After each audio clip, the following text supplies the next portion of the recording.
ప్రకాశం జిల్లా ఒంగోలులో మతిస్థిమితం సరిగ్గా లేని ఓ లారీ డ్రైవర్ ఆర్టీసీ బస్టాండ్లో పార్క్ చేసిన బస్సును ఎత్తికెళ్లాడు. అయితే ఒంగోలు పోలీసుల అప్రమత్తతో పెను ప్రమాదం తప్పింది.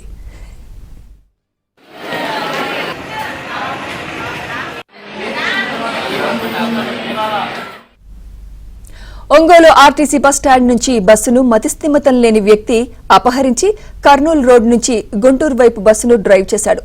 ఒంగోలు శివారు ప్రాంతాల్లో ఉన్న పోలీసులు బస్సును గమనించి ఆపారు. వెంటనే ఆర్టీసీ అధికారులకు సమాచారం ఇచ్చి మతిస్థిమితం లేని వ్యక్తిని అదుపులోకి తీసుకున్నారు.